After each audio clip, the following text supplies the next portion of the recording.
By the time you're done watching this presentation to the very end, you'll never have to wonder if you can completely satisfy any woman in the bedroom. Because in this video, you're going to get the tools to read any woman's sexual blueprint so that you can confidently get her turned on, make her come faster, harder, and longer than she ever has in her life, and even open her heart to you so that she'll feel authentically connected and devoted to you. Even if you already consider yourself pretty damn good in bed, this video is going to give you the tools to be great. And that's why I'm about to share secrets that give you the power to literally take control of a woman's sexual response so that you can literally drive pleasure into her body at will and give her orgasm after orgasm until she literally can't take anymore, which, as you might expect, is going to make her feel very, very nice things about you. Now, to lay some important groundwork for you, I'm going to share a very personal story that is pretty embarrassing. So I'm posting it for free online only as a test. Regardless of how you found out about it or what brought you to this page today, I just want to be clear that I may have to take it down as quickly as I put it up. So watch it now and watch it to the very end. And if I were you, I'd consider taking some notes because there very well may be a 404 not found page here in the very near future. So I was about halfway through freshman year in college. I guess that would make it 87. And it was early December before we went home for the holidays. So even though it was getting dark pretty early in the day, it was still pretty warm outside. I went to school in North Carolina. And I remember that night very clearly because on that particular night, I was getting laid. She was a friend of my roommate, and she'd invited me over for a glass of wine on a Friday night. Now, it's probably obvious to you that she'd invited me over for a bottle of wine on a weekend that her roommate just happened to be out of town because obviously she wanted to have sex, and I figured that. But at the time, I had no idea why she might have been interested in me because I knew I was ugly. I mean, I had a ton of evidence for that fact. So when I ended up in bed with a pretty girl like that in college, I was, frankly grateful. Anyway, we finished a couple of bottles of wine sitting on the rug between the beds of the dorm room on the floor, and we made out for a while, and then she took my hand and stood up and led me to the bed. Funny how you remember these details, that I got under the blanket before taking my pants off because I was still really insecure about the size of my penis, and I didn't want her to see it, so I slipped my pants off under the blanket. And when I started fumbling with the condom, the nightmare really began because I lost my erection. As soon as I started to unwrap it, I went limp. And of course she noticed and she's like, "What's wrong?" Which is not what you want to hear. So I kept trying and it kept getting more limp and smaller and smaller. I was just too nervous to get it up.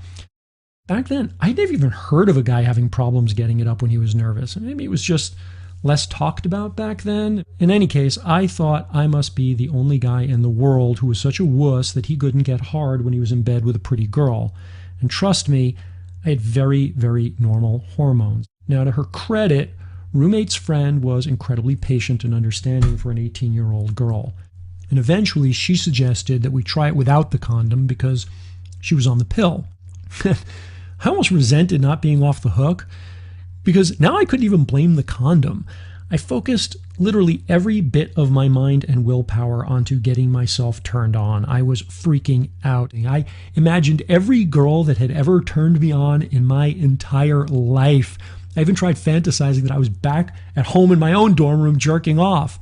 And finally, it got about halfway there, and I managed to wriggle the little semi-limp thing inside of her. And that's when you can guess what happened next. I'd worked so hard to get myself excited that the feeling of warm wetness inside of her made me come pretty much instantly the moment I got inside her. And I tried everything I could to stop it, but it was like trying to stop a freight train by stringing a ribbon of toilet paper across the tracks. And she had been so nice to me. She bought wine. She lit candles.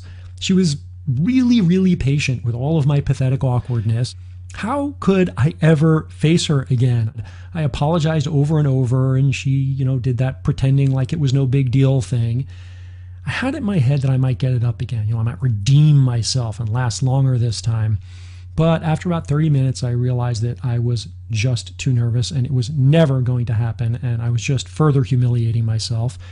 So finally, I left her dorm room just before dawn. I walked slowly back to my quad, trying to figure out if there was any way my life could turn out to be anything but miserable, if I couldn't even ever have sex like a normal man.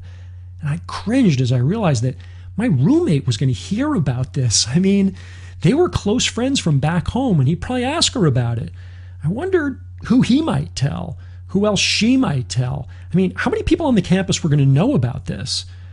And so alone in the pre-dawn December chill, I sat down on the wet grass in the middle of the quad, and I cried my freaking eyes out. And sitting there in the wet, cold grass as the sky began to brighten, something shifted in me. I stood up, I shook the tears from my eyes, because that was the moment that I realized that, of course, I was never going to be great in bed just by accident. I wasn't going to grow up one day and discover that, like the ugly duckling, I was suddenly swan dude that all the chicks were hot for. And I could learn, I could practice, I could take responsibility for actually making a change in myself. I could decide what kind of man I wanted to become, and I could work for that. And I was going to get this sex thing handled. I slept a few hours, and then the first thing I did was I went to the gigantic campus library, which actually was the third largest in the country at the time. And to my surprise, there was an entire and huge section devoted to sexuality. I mean, literally probably 300 books, including quite a few of the classics of the sexual revolution, the whole free love generation, where they were writing a lot of books like The Joy of Sex and the lesbian feminist classic Our Bodies, Ourselves, and several translations of the Kama Sutra. And I spent day after day locked in that library, and I read everything. I read science and anatomy. I read the poetry of Sappho and the literary smut of Henry Miller and the poems of Anais Nin. I read The Life of Casanova. I read about Dr. Ernst Grafenberg's discovery of the G-spot and about the psychoanalysis of deep-rooted sources of women's sexual fantasies. I read Masters and Johnson's sexual studies and the anatomy of the clitoris, and even discovered that there was something called performance anxiety, which explained exactly what had happened to me that night, and that it turned out to be pretty common.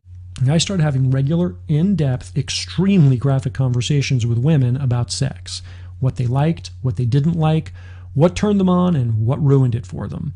I stumbled almost immediately onto two insights from these conversations. One, girls love to talk about sex, and they will go on and on about every detail in the most graphic way all day long if you're just chill about it. And two, I learned the single most important thing there is to know about being great in bed. Something so simple that it's almost ridiculous, and twice as ridiculous because as far as I could tell, nobody else in any of the hundreds of books I was reading seemed to know about it. And yes, I promise I will tell you exactly what that thing was before the end of this video.